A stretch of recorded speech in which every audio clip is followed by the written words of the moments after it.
Episode के start में डैकिम बार में होता है और तभी उसके माइंड में मेमोरीज भेजी जाती है उनकी, जो बार में गेस्ट आने वाले हैं।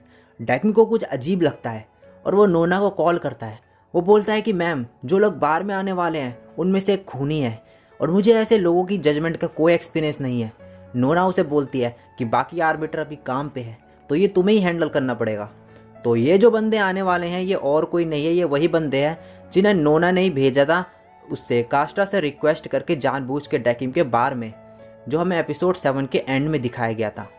अब एलिवेटर खुलती है और ये दोनों बंदे बार में आते हैं। ब्लैक हेयर्ड गर्ल डैकिम से पूछती है कि इनमें से कौन खूनी है। तभी डैकिम बोलता है कि वो दोनों आ चुके हैं। डैकिम देखता है वहाँ पे तो दो बंदे आते हैं, एक मिडल एज मैन होता है और एक होता है यंग लड़का। तो वो आके वहाँ बार में बैठ जाते हैं। डैकिम उनसे क्वेश्चन पूछता है कि क्या उन्हें यहाँ से आने का कुछ याद है पहले की मेमोरीज। तो लड़का बोलता है कि वो कहीं जा रहा था लेकिन पता नहीं कहाँ। आदमी भी यही बोलता है और इसके बाद डैकिम उन्हें गेम के बारे में बताता है, मगर वो दोनों उस गेम को फालतू का समझते हैं और वहाँ से बाहर निकलने का रास्ता ढूंढते हैं। यंग लड़का बाथरूम में जाता है और अपना बैग खोलता है, उसमें एक चाकू होता है।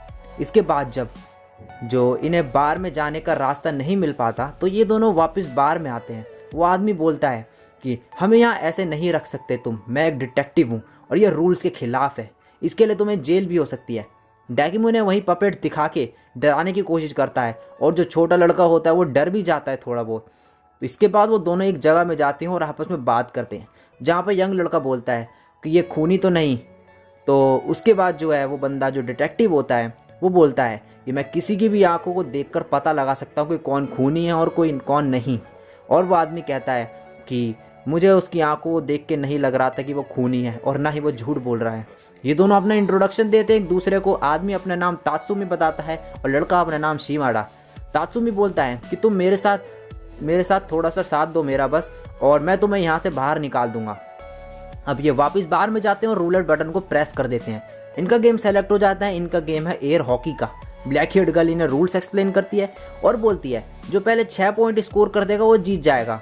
और जो पक्स हैं, सो गाइस मैं यहाँ पे बता दूँ आपको कि जो डिस्क टाइप के ऑब्जेक्ट होते हैं जिनसे एयर हॉकी खेली जाती है उन्हें पक्स बोलते हैं।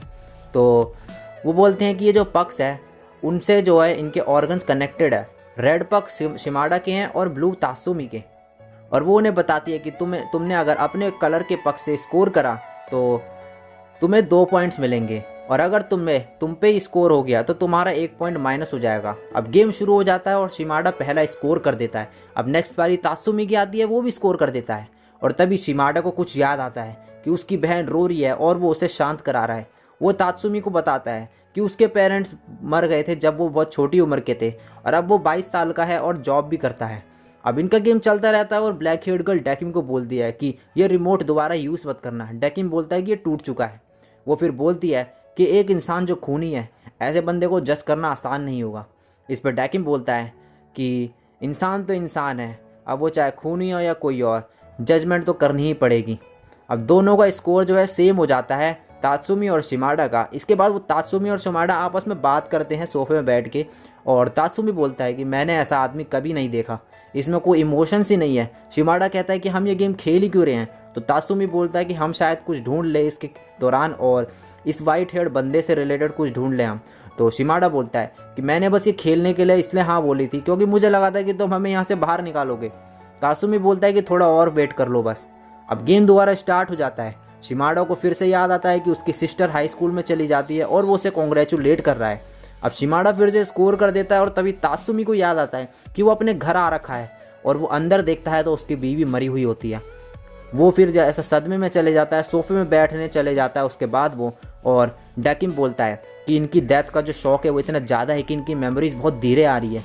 ब्लैक हेयर्ड गर्ल उससे मेमोरीज मांगती है उनकी, लेकिन जो डैकिम है वो बोलता है कि पहले मुझे परमिशन लेनी पड़ेगी। अब तात्सुमी याद करता है अपनी वाइफ को और बोलता है कि वो मर्डर था, और अब वो वापस आ जाता है लेकिन पूरी तरीके से उसका एटीट्यूड चेंज हो चुका है और उनका गेम स्टार्ट होता है और वो स्कोर कर देता है। तभी शिमाडा को याद आता है कि वो घर आ रखा है और वहाँ उसकी सिस्टर बहुत बुरी तरीके से पिटी हुई है, हैरेस्ड है पूरी तरीके से, और वो बहुत ही चेंज हो चुका है अब और उसे बहुत ही गुस्से में है वो। डैकिम में बोलता है कि टाइम ख़त्म हो चुका है, अब सडन डेथ राउंड होगा। और जिस पग पे जौन सा बॉडी ऑर्गन बना है, जब वो स्कोर होगा तो अपोनेंट को उसी जगह पे दर्द होगा। तासुमी अब शिमाडा से बोलता है कि गेम ख़त्म होने के बाद वो क्या करने वाला है। शिमाडा बोलता है कि वो बदला लेगा उससे जिसने भी उसकी सिस्टर के साथ ऐसा काम किया। तासुमी बोलता है कि मुझे भी कुछ करना है और जब मैं यहाँ से बाहर गया तो कोई ना कोई ज़रूर मरेगा। अब इसके बाद जो है क्रेडिट्स ख़त्म हो जाते हैं और उसके बाद हमें दिखाया जाता है कि डैकिम ने बात कर ली है, परमिशन वगैरह ले ली है और ब्लैक हेयर्ड गर्ल को मेमोरी सेंड कर दी जाती है उन दोनों बंदों की। और जैसी मेमोरी से सेंड होती है वो बहुत ही बुरी तरीके से घबरा जाती है और अब वो डर चुकी है और वो बोलती है कि इनमें से कोई एक नहीं बल्कि ये दोनों ही खूनी हैं और बोलती है कि ये बहुत अजीब फीलिंग है खूनी की मेमोरीज़ को देखना। और इसी के साथ ये एपिसोड यहीं पे ख़त्म हो जाता है। ये एपिसोड था, ये बहुत ही मिस्टीरियस एपिसोड था।